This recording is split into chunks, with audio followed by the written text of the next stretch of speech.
want to welcome all of you to the Bladder Cancer Advocacy Network Patient Insight webinar series. My name is Patricia Rios, Director of Education and Advocacy, and your host for today's program on understanding ctDNA testing, what it means for you, and is it ready for prime time in bladder cancer? So researchers and doctors are learning more about how to use a new kind of blood test called circulating tumor DNA, or ctDNA, to help monitor bladder cancer. To help us understand and learn more about this, we have invited Dr. Matthew Galsky, a leading bladder cancer researcher and medical oncologist, who will explain what ctDNA testing is, how it works, and what it can and can't tell us. Dr. Galsky will also discuss the latest research and how ctDNA testing may be used in the future.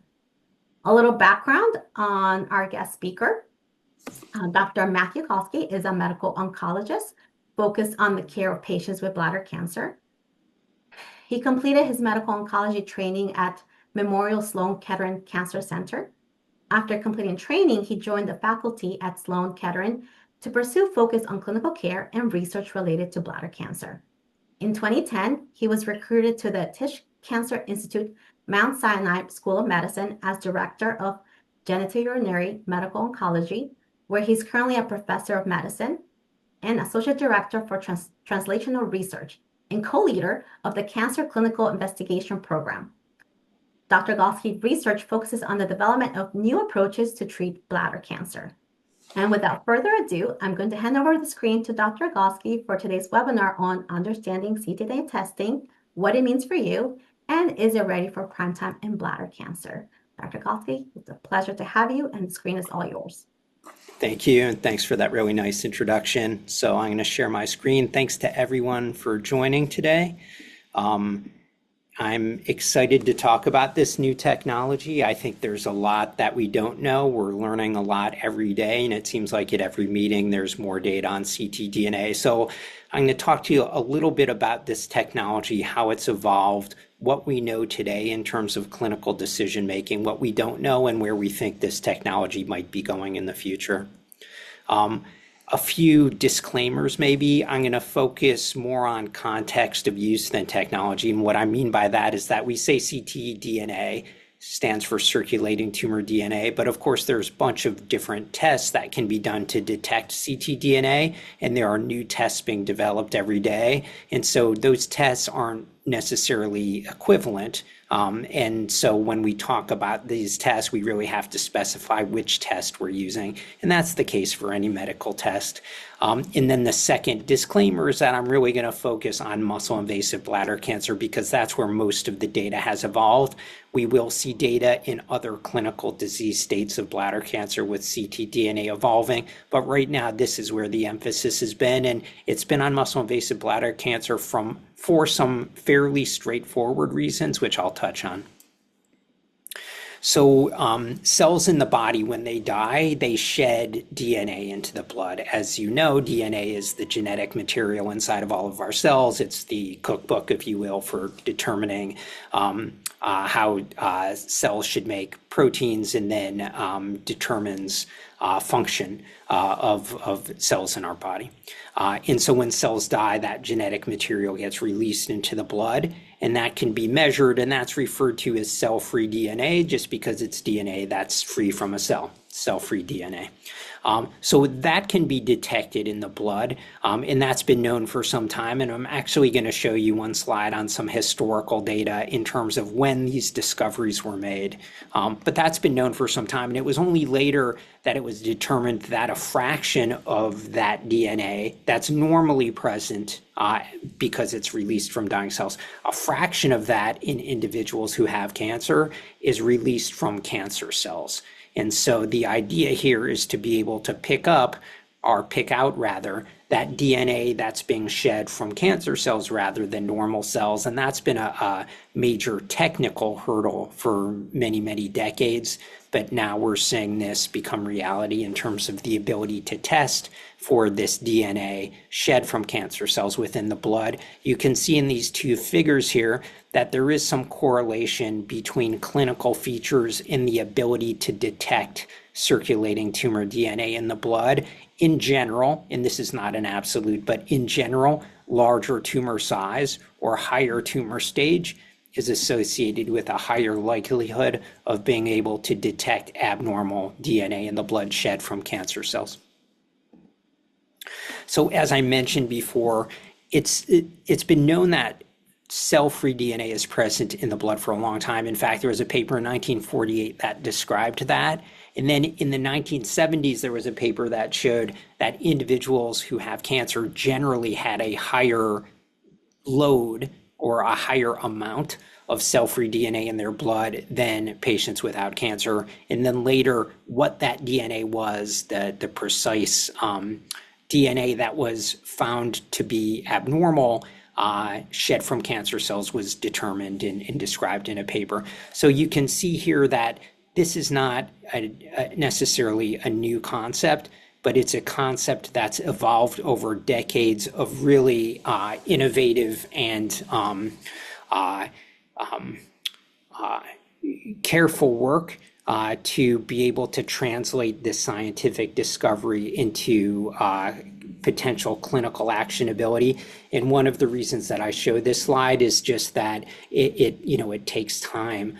Scientific discoveries take time. Of course, we want them to move faster and faster, no question about it, we all do. But some of the major advances that have occurred over the years are built on the backs of other discoveries that have been made over decades. So now we have this technology in the clinic, and I'm going to describe what that is a little bit more. But when we think about the potential roles of being able to test for DNA shed from cancer cells in the blood, there's a number of potential roles. One could potentially think about using this to screen for cancer in individuals who don't have cancer, and there are some commercial tests being developed specifically for that reason. There's the ability to monitor response to treatment, so that's particularly useful in situations where we can't see cancer on a scan to determine if the treatments that we're giving are having a beneficial effect. But the role that I'm going to talk about mostly today is the second bullet point here, which is detecting minimal residual disease, and I'm going to explain what I mean by that. There's two main types of ctDNA platforms that have been developed to test for microscopic amounts of cancer in the body, and those really fall under these umbrellas of what we refer to as tumor-informed or tumor-agnostic. And what that means, this is just two very different approaches, each with some different pros and cons. Tumor-informed platforms essentially take a tumor sample that was removed as part of clinical care. That tumor specimen undergoes DNA sequencing to find the abnormal DNA patterns in an individual patient's cancer. And then those patterns, those abnormal DNA findings are translated into a bespoke test that can check for the presence of those mutations within the blood. So these tumor-informed tests are bespoke tests that are designed for every individual patient based on their individual cancer. And that's very different than most of the tests that we use for cancer. There's also tumor-agnostic platforms, and tumor-agnostic platforms refer to tests that try and detect abnormal DNA in the blood without having the tumor to guide what we're looking for. And that can be done in a number of ways. One is to look for just cancer, just DNA abnormalities that are commonly found in a certain type of cancer, like bladder cancer. The potential benefit of that approach, of course, is that one could think about doing this much more quickly than having to go through the process of doing all the work on the primary tumor first and then developing the test for the blood. The downside, potentially to date, is that it might have a little bit more hard time detecting in an individual abnormal DNA in the blood, because it might not be quite as sensitive in picking up abnormal DNA. But those are the two platforms that have generally been pursued. Today, I'm going to be talking mostly about a tumor-informed platform, and because one, that's the test that's been used to generate virtually all of the clinical trial data that I'm going to show you. And two, it's a test that's commercially available too, so it's frequently being ordered by clinicians. And so I want to start with this slide as an overview of what we know from the clinical trial data today for muscle invasive bladder cancer. Then I'm going to go through some of the data and then happy to answer questions. So right now, I think based on what we've seen in the past several years from clinical trial data sets, is that ctDNA probably gives us a good idea about who should receive additional medications, chemotherapy, immunotherapy, those types of medications after having surgery to remove bladder cancer, that is cystectomy. Potentially, there's a role for this technology or this testing after radiation for bladder cancer as well. Most of the data so far has been generated in the context of cystectomy for bladder cancer. After surgery to remove bladder cancer with a cystectomy, of course, the notion would be that you shouldn't be able to detect any circulating tumor DNA in the blood if the primary tumor is removed and there's no residual cancer in the body. And so that's really what this test is trying to achieve. And obviously, the ability to do that after the primary tumor is removed has maybe different implications than when the primary tumor is present. And that's why the adjuvant setting has really been the